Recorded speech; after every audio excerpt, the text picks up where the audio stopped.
Welcome to Moneyness Market Advisors.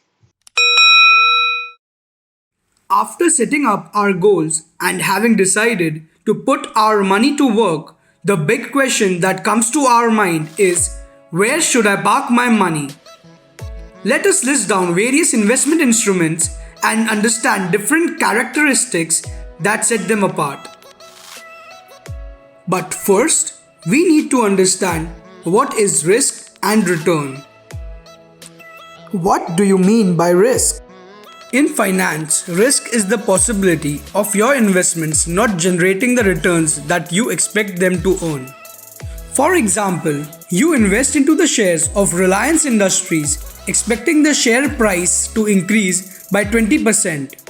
But after a year, you find out that the price has just increased by 10% or even fallen below the price that you had bought them for. This difference between the realized return and the expected return is known as risk. What is return?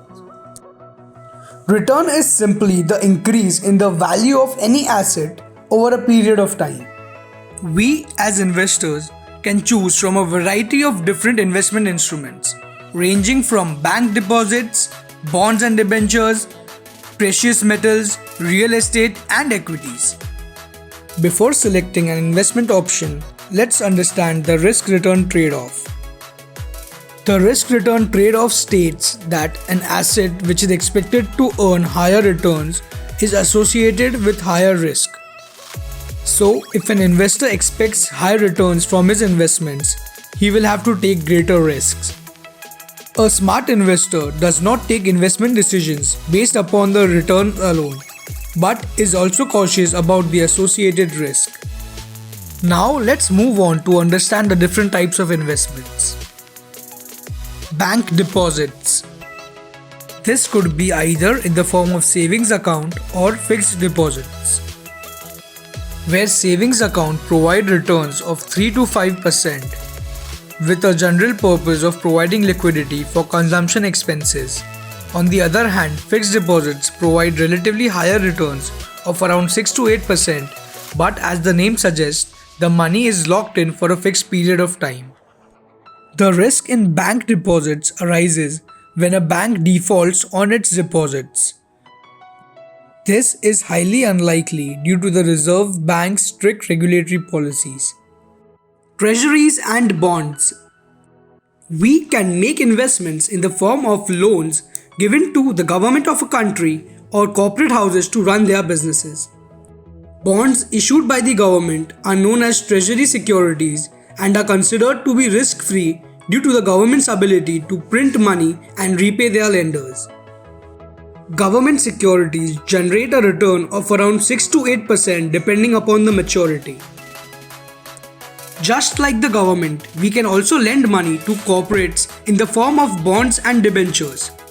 These securities yield around 8 to 12% depending upon the creditworthiness of the corporate house. Commodities and precious metals. Precious metals such as gold and silver are good investment options to park our money. They have a proven track record of beating inflation over longer periods and are considered safe bets in times of financial distress like wars, pandemics, and economic downturns. Real estate. Real estates are one of the traditional form of investments. These investments provide regular income in the form of rental yields, but investors expect multifold capital appreciation over a period of 7 to 10 years. These investments are generally very illiquid and provide moderate to high returns over longer time periods. Equity investments.